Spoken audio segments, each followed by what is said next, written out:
ആത്മമിത്രം ആത്മമിത്രം. ദൈവനാമം മഹത്വപ്പെടുമാറാകട്ടെ. എന്നെ കേൾക്കുന്ന ഏവർക്കും വീണ്ടും വരുന്ന നമ്മുടെ കർത്താവും രക്ഷിതാവുമായ യേശുക്രിസ്തുവിൻ്റെ വിലയേറിയ നാമത്തിൽ സ്നേഹവന്ദനങ്ങൾ. നാം മുൻപ് ധ്യാനിച്ചത് മത്തായി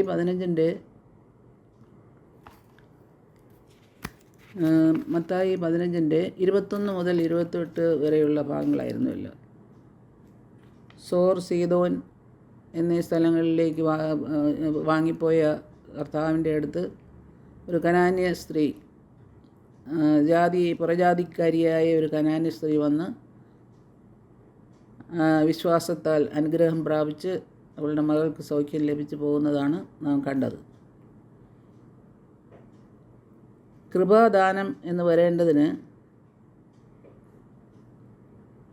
വിശ്വാസത്താലത്രേ വാഗ്ദത്തത്തിന് അവകാശികളാകുന്നത് എന്നുള്ള കാര്യം ന്യായപ്രമാണം ലഭിച്ചവർക്ക് മാത്രമല്ല, ന്യായപ്രമാണം ഇല്ലാത്തവർക്കും വിശ്വാസത്താൽ വാഗ്ദത്തം ലഭിക്കും എന്നുള്ള കാര്യം നമ്മൾക്ക് വെളിപ്പെടുത്തി തന്നു. ഇന്ന് മത്തായി 15-ൻ്റെ 29 മുതൽ 39 വരെയുള്ള ഭാഗങ്ങൾ നോക്കാം. യേശു സോർ, സീദോൻ വിട്ട് ദക്കപ്പോലി നാട്ടിൽ കൂടെ ഗലീല കടലിനരികെയുള്ള മലയിൽ കയറിയിരുന്നു. വളരെ പുരുഷാരം പിൻചെന്നു.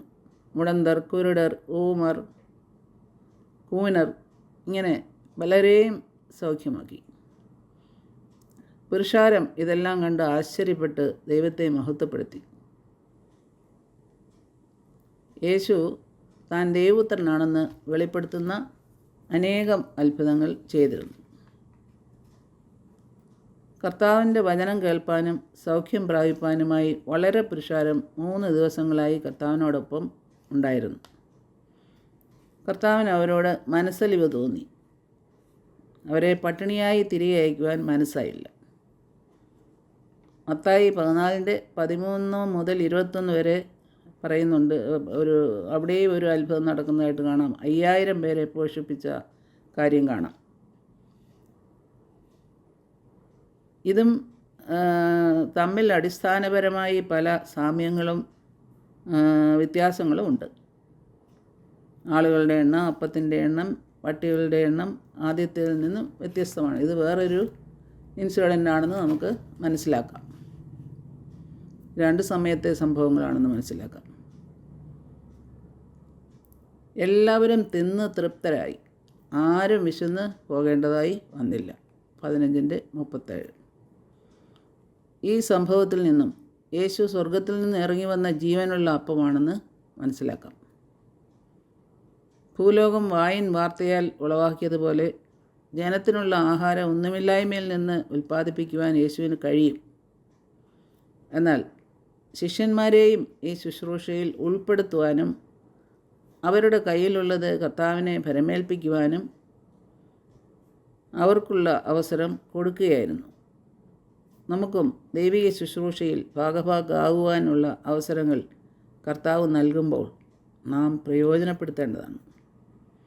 മത്തായി 14-16 യേശു ശിഷ്യന്മാരോട് നിങ്ങൾ അവർക്ക് ഭക്ഷിപ്പാൻ കൊടുപ്പീൻ എന്ന് പറയുന്നുവല്ലോ. ആത്മീയ ദാഹം, ആത്മീയ വിശപ്പ് അനുഭവിക്കുന്ന എത്രയോ ആളുകളാണ് നമ്മുടെ ചുറ്റും ഉള്ളത്. അവർക്ക് ആത്മീയ ആഹാരം നൽകേണ്ട ചുമതല നമ്മെ ഏൽപ്പിച്ചിരിക്കുകയാണ്. നാം കർത്താവിൽ ആശ്രയിച്ചുകൊണ്ട് അത് ചെയ്യേണ്ടതാണ്. നമ്മെ ദൈവം ഏൽപ്പിച്ചിരിക്കുന്ന ജോലി വിശ്വസ്തയോടെ നിവർത്തിപ്പാൻ നമ്മെ തന്നെ ഭരമേൽപ്പിച്ചുകൊണ്ട് നാം പ്രവർത്തിക്കേണ്ടതാണ്. ലോഭമായി വിതയ്ക്കുന്നവൻ ലോഭമായി കൊയ്യും, ധാരാളമായി വിതയ്ക്കുന്നവൻ ധാരാളമായി കൊയ്യും.